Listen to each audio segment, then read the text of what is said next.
Donc, on a un modèle qui nous permet d'exprimer théoriquement la résistivité d'un matériau en fonction de ses caractéristiques, dont la densité de porteur de charge et le temps moyen entre deux collisions. Cette résistivité-là a une dépendance en température, essentiellement pour deux choses. N et taux sont dépendants de la température. Je vais commencer par le temps moyen entre deux collisions, donc taux. Comment est-ce que le temps moyen entre deux collisions peut être affecté par la température? Bien, j'ai laissé quelques indices dans la section précédente. C'est que la vitesse thermique de mon électron est dépendante de la température. Donc, la température va augmenter la vitesse thermique de mon électron. Si la vitesse thermique augmente, c'est sûr qu'il va aller plus vite. Il va faire plus de collisions par unité de temps. Donc, nécessairement, on va avoir un temps moyen entre deux collisions qui va diminuer. Donc, si la température augmente, la vitesse thermique va augmenter. Donc, j'ai plus de collisions par seconde. Donc, à l'inverse, j'ai moins de temps entre deux collisions. Si j'ai moins de temps entre deux collisions, la résistivité va augmenter. Vous vous rappelez de ce graphique-là, peut-être? On avait différencié les métaux des isolants des semi-conducteurs. Dans un métal, en fait, la densité de porteur, N, est relativement constante. Parce que mes deux bandes d'énergie ont des valeurs communes, donc en tout temps, j'ai des électrons de conduction. Ça peut varier un peu, mais pas tellement. Dans un isolant, ce qui arrive, c'est que la différence d'énergie entre les deux bandes est tellement grande que même si la température augmente, mon électron qui est ici, là, si je donne l'énergie, sous forme d'énergie thermique, il n'atteindra jamais, ou c'est très peu probable qu'il se rende dans la bande de conduction, peu importe la température. Donc, pour le semi-conducteur, justement, cette différence d'énergie-là est tellement faible que l'effet de la température fait en sorte que je peux passer d'un état à très faible température où mes électrons sont dans la bande de valence. Puis là, avec la température, ce qui arrive, c'est que je vais avoir de plus en plus d'électrons qui vont se mettre à contribuer au courant. Donc, en température, plus la température augmente, plus je vais augmenter la densité de porteurs dans mon semi-conducteur. Ce qui veut dire que pour un semi-conducteur spécifiquement, la valeur de N va augmenter avec la température. Donc, pour un semi-conducteur, si la température augmente, la densité de porteur va augmenter, donc la résistivité va diminuer.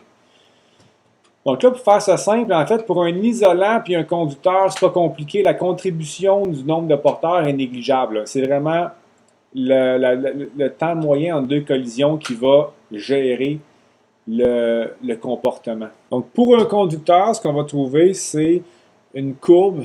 Donc, la résistivité va augmenter avec la température. Donc, si je pars de 0 Kelvin, j'ai des effets qui sont plus au niveau quantique, mais dans le fond, la résistivité va avoir une allure qui est plutôt linéaire, avec une certaine courbure à basse température, mais je vais avoir une résistivité qui va augmenter en température. Pour un semi-conducteur, j'ai une bataille entre N et taux. Mais en fait, ce qui domine ici, c'est le nombre de porteurs qu'on va ajouter dans le matériau, ce qui fait en sorte que globalement, la résistivité va diminuer avec la température. Évidemment, dépendamment des matériaux, ben, ce gap d'énergie-là peut être plus ou moins grand, donc la contribution de N peut être plus ou moins grande, donc je peux avoir vraiment une différence notable sur la dépendance en température. Mais ce sont les deux comportements qu'on va avoir. Donc, dans le cas d'un conducteur, si on prend par exemple la région qui est linéaire, donc à température ambiante, là, aux alentours de ça, donc la région linéaire, on peut modéliser la résistivité en fonction de la température avec une modélisation affine, donc une droite. Puis on va écrire l'équation sous cette forme-là. Ça me prend une température de référence, puis une température à laquelle je vais avoir la résistivité. Donc si par exemple ma température de référence correspond à ce point-là, donc par exemple, je ne sais pas moi, à 20 degrés Celsius, j'ai une résistivité de telle valeur. Quelle sera la résistivité à 100 degrés Celsius? Donc, j'ai une deuxième température ici pour laquelle je pourrais calculer la résistivité. Donc, la formule est bâtie comme ça. Je peux connaître la résistivité à une température donnée si j'ai un point de référence à une autre température. Donc, maintenant, ρ va être en unité de ohm-mètre. La température, vu que c'est un différentiel de température, vous avez le choix, c'est soit en Celsius ou en Kelvin. Parce que le différentiel en degrés Kelvin puis en degrés Celsius, c'est le même. Donc, il n'y a aucun problème. Puis la constante qui est ici, alpha, c'est le coefficient thermique de résistivité. Puis c'est la troisième colonne du tableau 6.1 à la page 199. Bon, je peux faire un petit lien avec les supraconducteurs, qui est un matériau que j'ai étudié jadis quand j'étais aux études. Dans mon projet de maîtrise, j'avais plusieurs manipulations à faire. Je devais fabriquer des supraconducteurs sous forme de pellicules minces. Je vais vous montrer une photo qui a été prise au microscope électronique. Donc, vous avez ici l'épaisseur de la pellicule mince qui est de 170,2 nanomètres. C'est très mince. Ce matériau-là, il est supraconducteur, puis ce qu'on fait, c'est qu'on peut mesurer, par exemple, la résistivité de ce matériau-là. Donc, première des choses, comment on mesure la résistivité d'un échantillon comme ça. J'ai mon échantillon supraconducteur qui est en 2 dimensions. Puis ce qu'on fait, c'est qu'on vient souder des contacts. Donc, 4 contacts. On va avoir donc une borne ici et une borne ici avec le I+, et le I-. Puis ce qu'on fait avec ça, c'est qu'on prend une source, un générateur de courant, et puis on induit un courant électrique à l'intérieur du conducteur. Les 2 autres contacts vont servir à mesurer une différence de potentiel dans l'échantillon. Donc, connaissant le courant qu'on injecte et la différence de potentiel qui est mesurée, on peut en déterminer la résistance du matériau. Et de la résistance, on peut déterminer la résistivité. Donc, quand on mesure la résistivité d'un échantillon comme ça, ce qui est intéressant, c'est d'aller voir la résistivité en fonction de la température. Puis si on fait un matériau qui est supraconducteur, ce qu'on veut, c'est que la résistivité tombe à 0 à une température donnée. Donc, vous avez ici une mesure de résistance en fonction de la température pour un échantillon donné. Je ne me rappelle plus c'était lequel. Mais, ce que vous pouvez remarquer, oubliez peut-être la partie du haut ici, vous avez c'est la résistance. Bon, on verra tantôt que la résistance, la résistivité, c'est un facteur, c'est la même dépendance en température. Donc, la résistance ou la résistivité diminue avec la température. Puis, à un moment donné, ce qui arrive, c'est que j'atteins une température critique.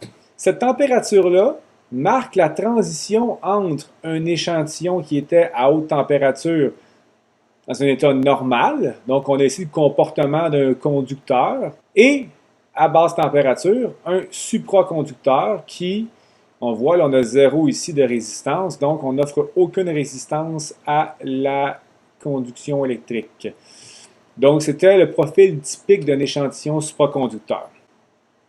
Ce qui est intéressant aussi, c'est qu'avec un supraconducteur, on peut arriver à voir quelle serait la résistivité s'il n'était pas supraconducteur. Donc, ce qu'on peut faire, c'est appliquer un champ magnétique très intense sur l'échantillon supraconducteur. Puis, le fait de faire ça, c'est que ça l'empêche d'atteindre son état supraconducteur. Donc, la mesure qui est en haut ici, c'est justement en appliquant un fort champ magnétique, on voit ce que serait la résistivité si mon échantillon ne devenait jamais supraconducteur. Donc, normalement, on pourrait s'attendre à une résistivité qui tendrait vers une valeur fixe, mais on aurait toujours une résistivité, pareil, non nulle, à température nulle. On est vers la finalité du chapitre. Je vais commencer à introduire des notions qui vont nous mener à la loi d'Ohm. Donc, je voudrais trouver une relation entre le courant dans un fil électrique et la différence de potentiel que je vais appliquer. Donc, justement, il y a sûrement un lien à faire avec la résistivité. En fait, ce qu'on connaît déjà, on a vu il n'y a pas longtemps que la relation entre la densité de courant et le champ électrique qui est produit à l'intérieur du conducteur est la suivante, c'est que J égale à E sur la résistivité. Donc, dans mon fil ici, ce que je sais, c'est que je génère un champ électrique qui est dans le sens du courant. J'ai une certaine longueur pour mon fil, un champ électrique à l'intérieur du fil et une différence de potentiel d'appliquer aux bornes de ce fil-là. Donc, référence au chapitre 4, je peux dire que delta V, la différence de potentiel appliquée aux bornes du fil, égale à E fois L, donc E delta S. Donc mes E et delta S sont dans la même direction. Donc on sait aussi que la densité de courant, moi la densité de courant c'est bien plaisant, mais c'est vraiment le courant que je veux faire apparaître. Donc je vais juste faire le lien entre la densité de courant et le courant. Donc j'ai J égale à I sur A. Donc tout ça ensemble, ça me permet de réécrire la relation J égale à E sur ρ de la façon suivante. C'est je vais remplacer J par I sur A. Je vais remplacer E par delta V sur L.